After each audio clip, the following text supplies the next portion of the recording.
Welcome once again to the channel with Indiana Jones, talking about silly season news. After Monza, we saw that De Vries, or however his name is pronounced, did an amazing job, and people assume that since he outqualified Latifi in his first and only race in F1 so far, being out of shape, by the way, because he got very tired getting off the car, people assume that he will be already offered the contract with Williams, right? Like they have a Mercedes engine, De Vries is the Mercedes driver, so people are assuming that he will get the contract. However, will he? Let's start from the beginning on how things are moving more or less.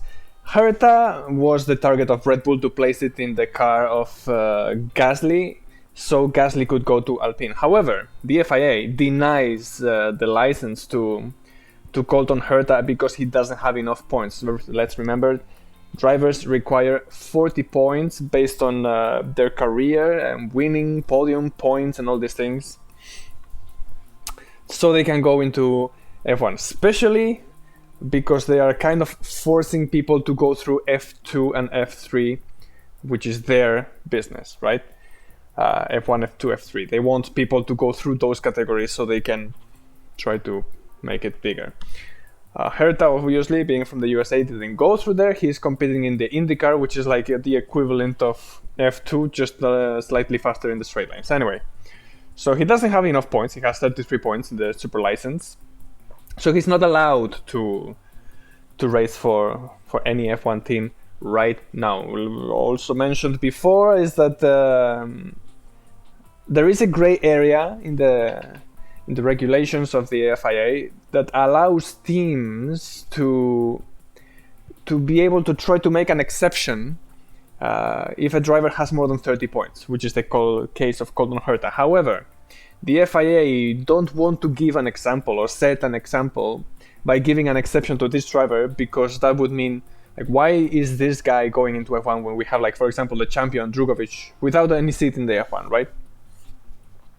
So that's one of the things why they are denying. They want the teams to choose either people or drivers that have the enough points to be in the F1, which I'm kind of sure there is more than one in IndyCar, for example, or to choose from their junior categories so they can go into F1. So being like this means that if Colton Herta does not get to AlphaTauri for 2023, means that Pierre Gasly will not be released to go to Alpine. So what does that mean?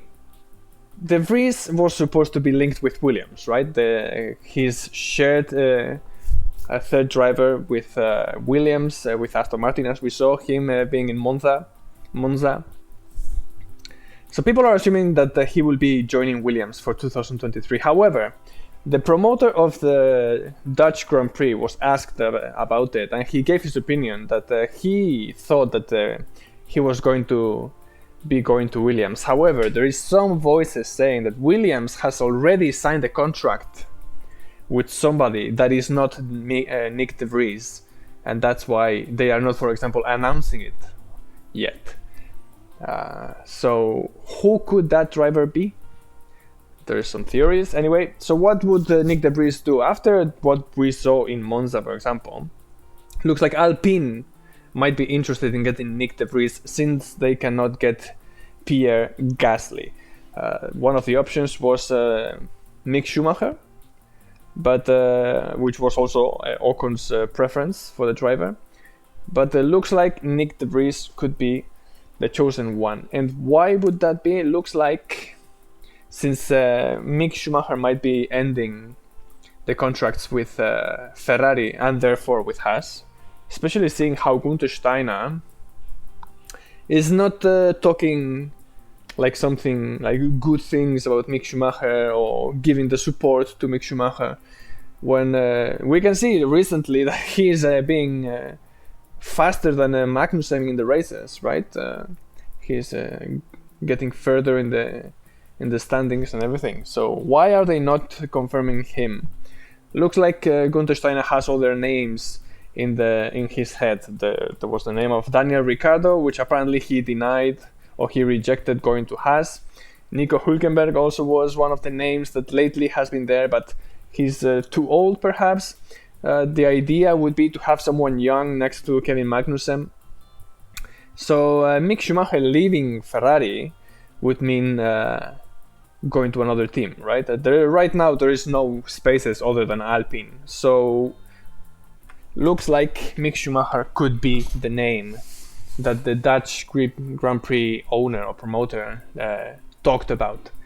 The driver that is already given the name in the contract to Williams, the second Williams car. Why would this be? Well, there are theories, of course, about this. We already said that Audi would be interested in having a German driver in their cars, but we already said that it's an assumed thing that Sauber and Audi will join the roads. What about Porsche, for example? Porsche, after breaking contracts with Red Bull, the other name would be McLaren, right? McLaren having a constructor engine in their car would be a way to beat Mercedes, for example, which is their engine supplier. Having Porsche would mean they would have a full factory support and brand new engines and everything. But Porsche wants to control the team, which McLaren doesn't want to. So another option for Porsche would be Williams team. Williams, which is it's a private team that I think would be looking for a joint venture as the one they had with BMW in the past.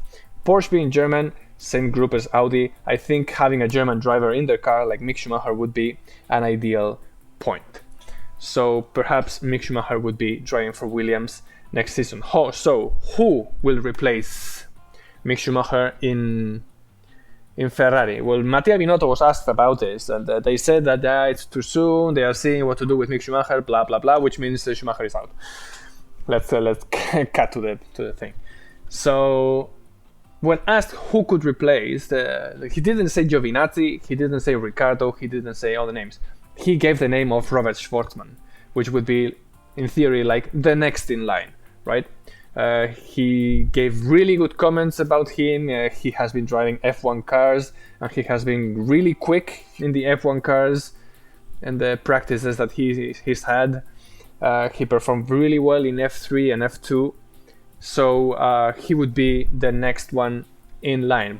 Perhaps he's not doing as strong as it would be expected of him in F2 this season, but they have a lot of faith in him as they once had in Jules Bianchi and Charles Leclerc, for example. So it looks like Haas would be his next destination if Mick Schumacher leaves the team. Since they have a Ferrari engine and Ferrari parts, it looks like Ferrari has kind of an opinion or a voice in that second seat other than Magnussen.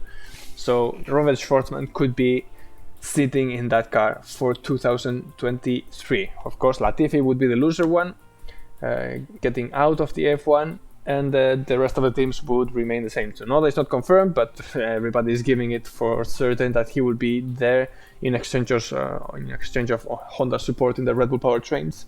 And Stroll, I think nobody has any doubts that the boss will not fire his son, right? So this is more or less how things are right now with the silly season.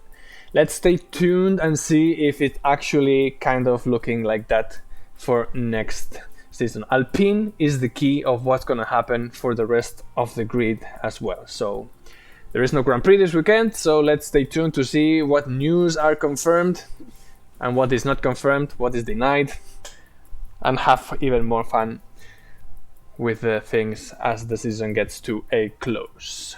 See you next week, probably, in another silly season news.